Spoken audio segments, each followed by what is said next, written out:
watermelon challenge. Rubber bands. Yeah, there needs to be more purples and pinks. And it doesn't really matter, you know. I know. Those are fun. Ow! Oh, I can always teach. Jeez, that's really gonna pop. Oh, wait. No!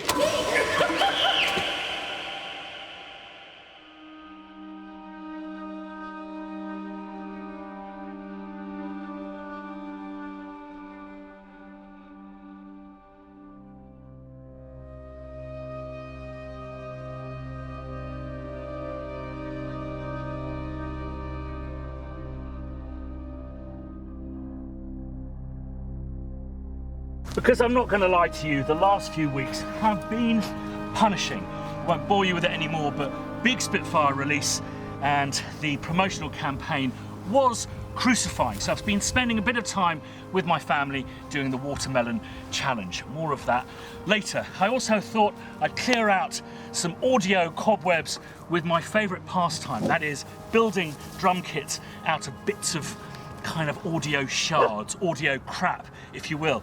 Stick around because we're going to announce the bagpipe competition winners later, but first, breathe. And I've got a great antidote to the last few weeks I've been having with some just amazing submissions for Piano Book. As always, one of the genius volunteers has done some great October highlights to bring you up to date on what we've been up to. I think one of the real highlights has been, and just an insane number of demos have been put forward. These are so useful so people can tell what samples to download. There are kind of A-listers who are trawling this site, and rightfully so. When you wait till you see some of the stuff that's been submitted this month. So there's the chance of kind of recognition because there's some real talented work going on in there. Starting with the Church Steinway by Richard Luke. This is a Glasgow-based producer-composer. We're scoring a short animated film using this great Steinway Model B concert ground located in a nearby church in Glasgow. I decided to have a crack at sampling it, which is my first foray into piano sampling, thanks Piano Book. It's delicate and glassy. You can really sense the acoustic of the space it was recorded in. Oh, this is one of those errors I make all the time, Richard. Just remember, if I'm sure you probably didn't have that doing that. You probably something more like that. And I've also noticed the voice count is really low, so make that as high as possible. And then just save settings to instrument. Then you'll get a much better representation of the work that you've done.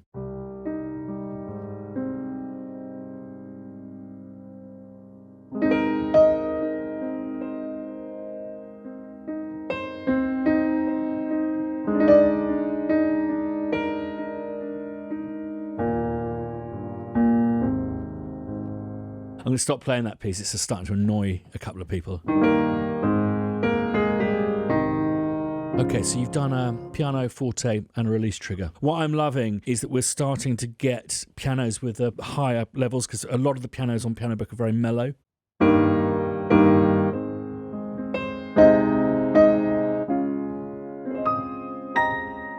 Next up is Joshua Meltzer. Hello again, Joshua.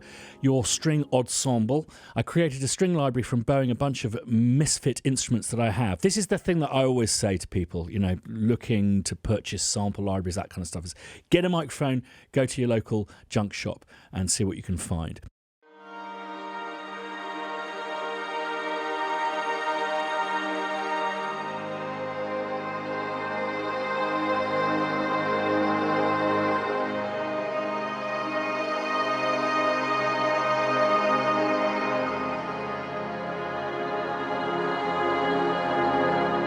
I think that sounds phenomenal. I reckon if you go like this, it's going to sound even crazier.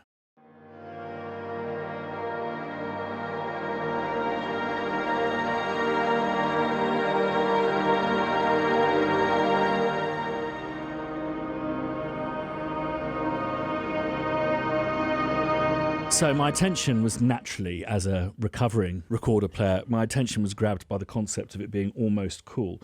I have played this already, and I think it's very cool. Yes, the recorder, some call it the gateway instrument, as it will hopefully lead the budding music maker off to more exciting sonic landscapes. But few recover from hearing 20 kids playing in unison, all in their own respective key. Nonetheless, I thought I would pay my respect to it, as it may have gotten a bad rep.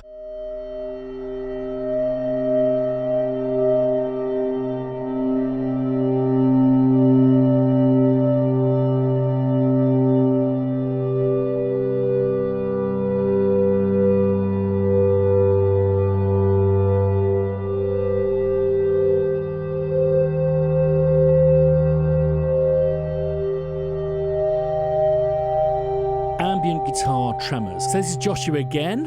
I made this instrument using an old Dan Electro through an early 70s Fender Princetown.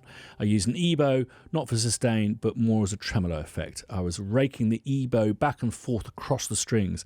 I mapped it across the keyboard so that the tempos of the tremors were all random. I like the higher range for the ethereal vibe, but try really low registers for some cool, ominous pulses.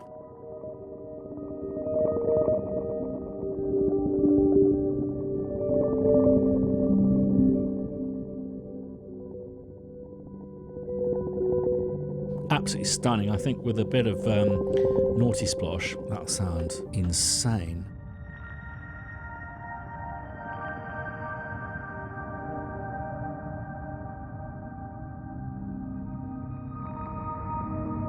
Right, onto this drum kit. Now, when I make these videos, a lot of footage gets left on the cutting room floor, but it's not just video footage, it's audio too, audio scraps, crap, leavings, if you will. And this particular episode seemed to have a wealth of very percussive leavings.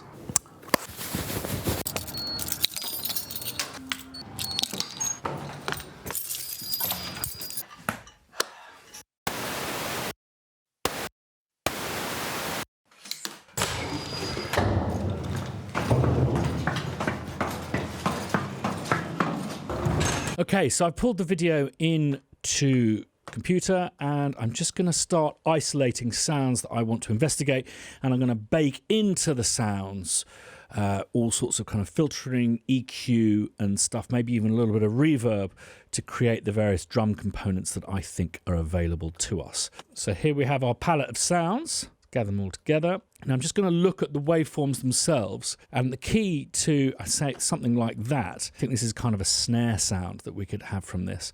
And if you've ever looked at a snare, it naturally doesn't continue like that. So a natural thing to do is to simply take it from this to this. Let's just shape that a bit. That might make that a longer decay. I'm just going to take every hit and bake into it a specific amount of processing. The thing you've got to do is you've got to see your audio scraps as uncut diamonds, to use Hans Zimmer's phrase. Take each stone, you look at it and you regard its potential, and then you plan how you're going to cut each individual stone. So here I'll be filtering, EQing and adding reverbs. If I can sense there's a bit of bass hiding in there, I'll bring it out with sub-bass enhancers, all of that kind of stuff, before I move along to the sampler to do the fun stuff that samplers do. And for me, with kits, it's pretty much always the same thing. Kick drums go down, tend to go down maybe a couple of steps in pitch, not too far down that you lose the sub. You don't want the sub frequency to drop below our kind of bandwidth of hearing. Hi-hats always get turned down, snares always get turned up so they sound a bit more tight and tower of power. Basically, I used to write a lot of music for factual stuff, and I used to get a lot of work doing kind of urban-y, slightly more contemporary programming work. The problem was that I hate going to clubs, not a big fan of big loud gigs and all that kind of stuff, but I did live in Soho. So basically what I used to do every once in a while is I used to go into the record shops in Soho, get their staff picks, I got them on CD, and I learned how to look at waveforms to see where there were exposed single hit drums. From 2002 to 2010, I made my own slightly illegal hip hop kits on the theory that whilst I'm not trendy because I don't kind of go and hang out with trendy people and go to the right gigs and I'm not a DJ, if I was literally using the sounds and manipulating them and changing them, distorting them, all of that kind of stuff that were on contemporary records that were being sold in trendy shops, then surely those drum sounds would be trendy. So what I'm going to do is, I mean, I could map it so it has the kind of GM mapping, but I'm just old school.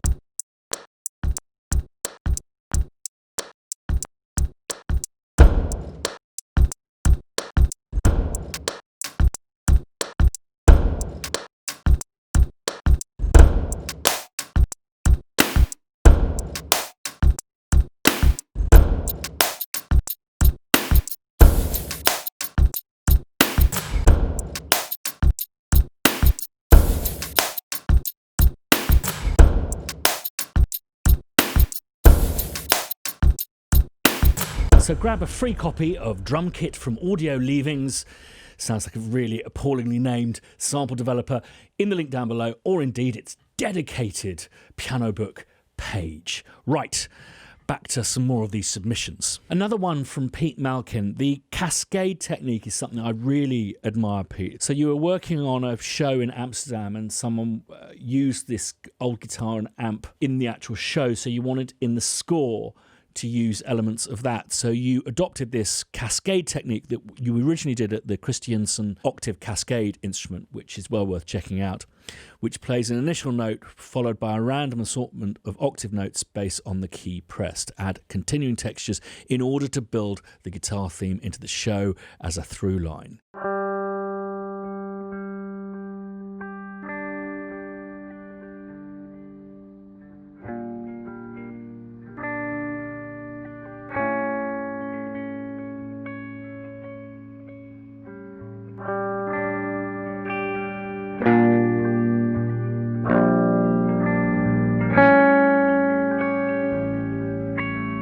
This is the dream with Piano Book, is people making those samples that really can define the sound of a TV series, are just instantly inspiring. What I love about them is they don't feel commercial. They don't feel that you would be able to release them commercially. They are strictly hard-edged tools for us media composers and record producers alike. Just absolutely beautiful.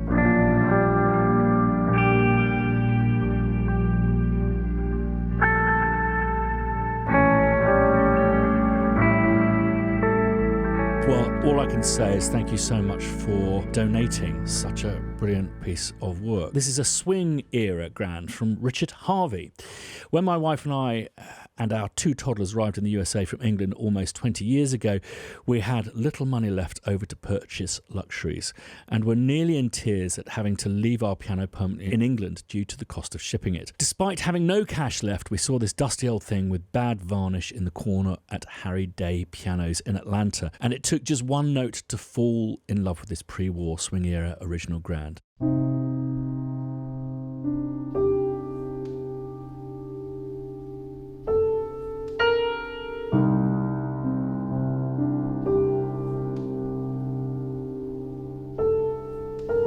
What an incredible sound. I think it would be great if someone could noise reduce this. If no one gets to do it, I will. Drum rolls for the winner of the bagpipe competition. If you don't know what this is all about, linked in the video above and below. David Wildberger is the winner. Congratulations to you. And I have to also congratulate the Piano Book community for its sense of good taste, but also good humour as well.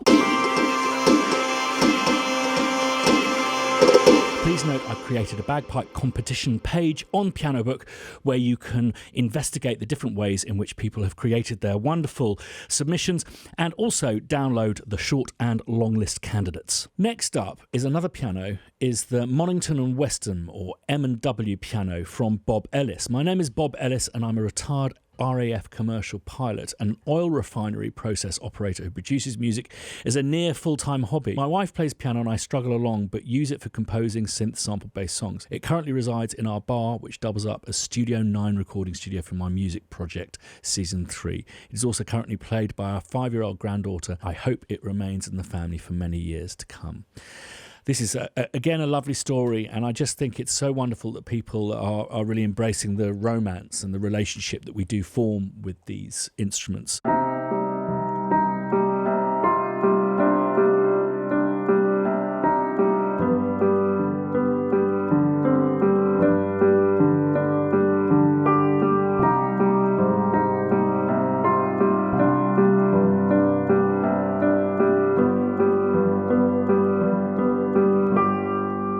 I think that kind of piano with, say, the Spitfire soft piano layered together will sound incredibly rich. In fact, let's just have a go at that now.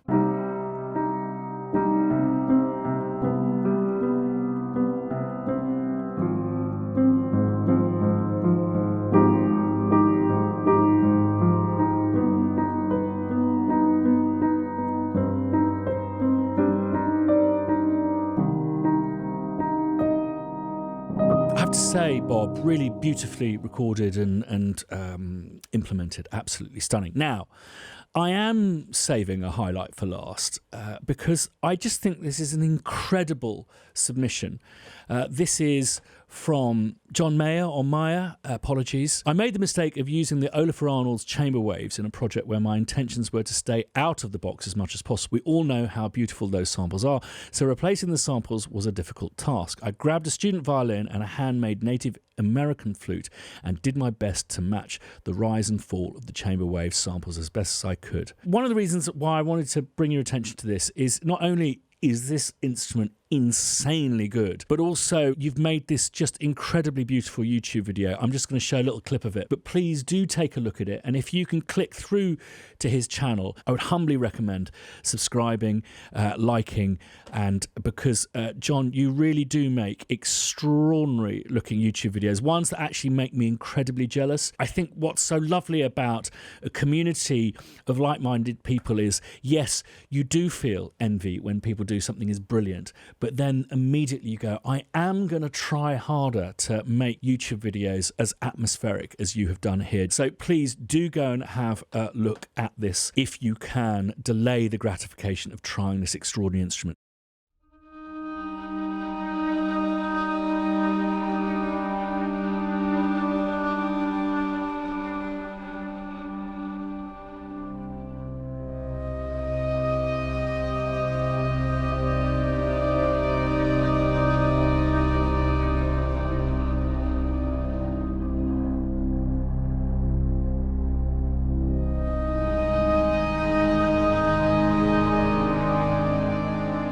So, piano book, lots of stuff to browse and download. If you haven't spent any time on there, I really recommend it. The forum in particular is a really healthy, productive place, unlike a certain other forum that I've been spending time on recently. If you haven't subscribed yet, please do, be churlish not to. Ding that bell if you want to be notified the next time I put a video up, and one of those for the amazing contributions of the community. See you next time.